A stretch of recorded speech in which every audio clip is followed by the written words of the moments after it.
좋은 아침입니다. 서차원 목사입니다. 오늘도 아버지께서 우리 마음을 단단하게 주를 모시고 사랑의 뿌리 내리며 그리스도의 사랑을 깨달아 알게 하시는 아버지께서 그렇게 해주시는 좋은 날이기를 축복합니다. 오늘 이 아침에 우리가 함께 읽고 나누려는 하나님의 말씀은 에베소서 3장 18절로 19절까지의 말씀입니다. 제가 받들어 읽겠습니다. 능히 모든 성도와 함께 지식에 넘치는 그리스도의 사랑을 알고 그 너비와 길이와 높이와 깊이가 어떠함을 깨달아 하나님의 모든 충만하신 것으로 너희에게 충만하게 하시기를 구하노라. 아멘. 에베소서는 바울의 고난에 낙심하지 말라는 말씀과 이어 그들의 믿음을 위해 능력이 풍성하신 하나님 앞에 무릎을 꿇고 기도드렸습니다. 이방인 기독교인들의 마음이 성령으로 강건해지고 또 그 마음에 늘 주님이 계시게 하시고 그리하여서 주님의 사랑에 뿌리 내리게 하시기를 기도했습니다.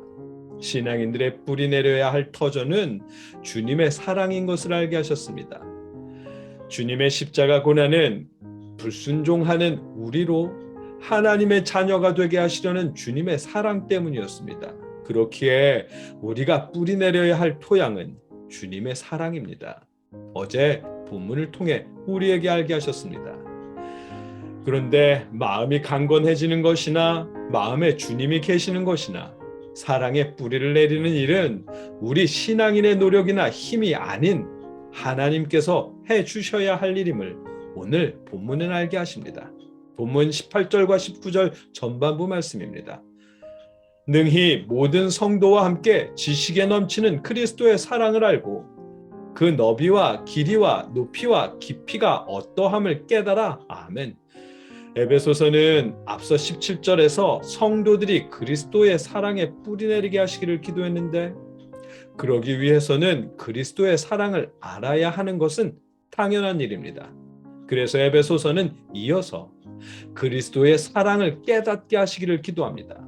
여기에서 깨닫다는 단어는 지난 주일 말씀에서도 나눴듯 이해하다, 깨닫다라는 뜻 외에도 단단히 그러잡다라는 의미가 있었습니다.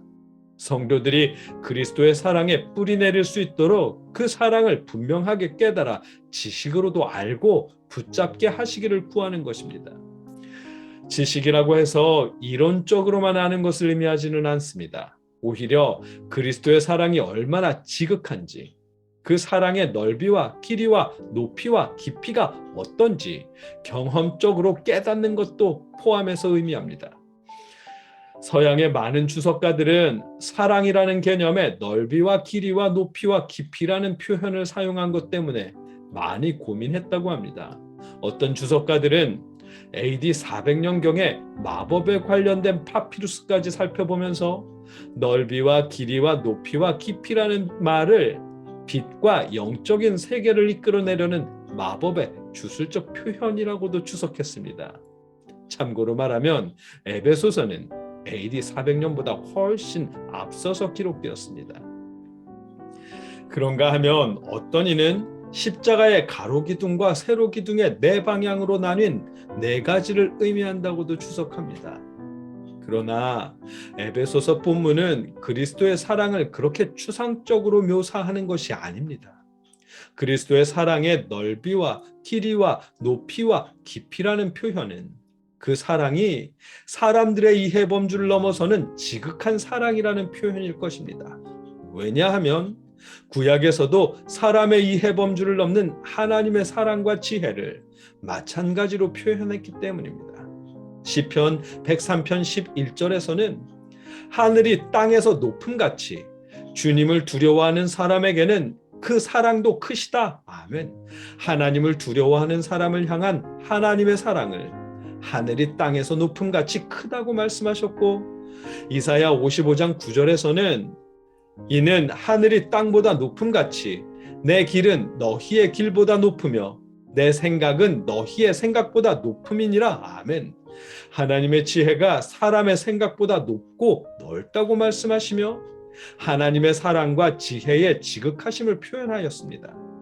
에베소서의 말씀 역시 마찬가지입니다.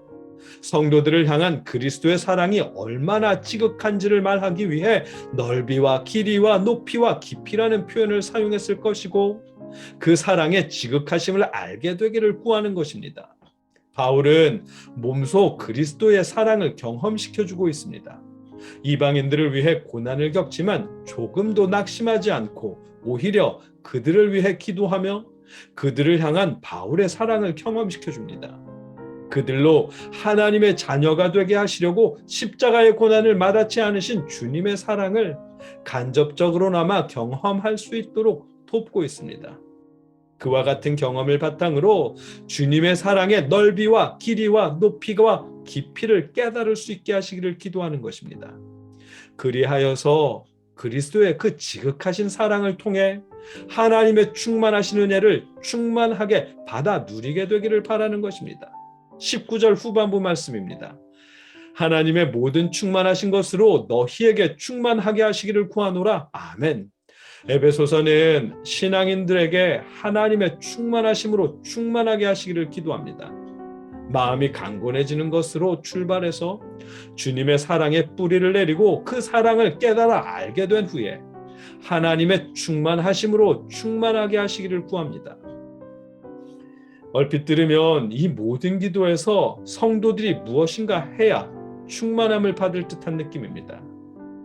그런데 기도의 내용은 하나님께서 해주시기를 구하는 기도입니다.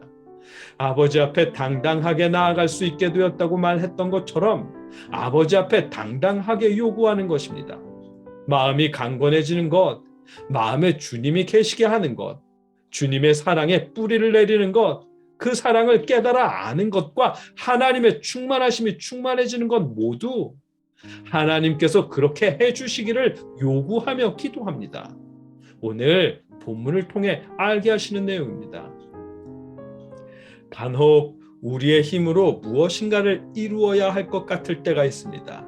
우리의 힘으로 우리 마음을 강건하게 해야 할 것 같고, 우리 의지로 믿음에 굳게 서야 할 것 같고, 우리 지식으로 주의 사랑에 뿌리 내려야 할 것처럼 여겨집니다. 그렇게 잘 안 돼서 실망할 때도 있습니다. 그러나 에베소서의 기도에서는 그 모든 것을 아버지께서 그렇게 해주시기를 기도하고 있습니다. 마음이 강건해지는 것, 주님을 마음에 모시고 사는 것, 주의 사랑에 뿌리 내리고 그 사랑을 깨달아 아는 모든 일은 아버지께서 그렇게 해주시기를 기도해야 할 일입니다.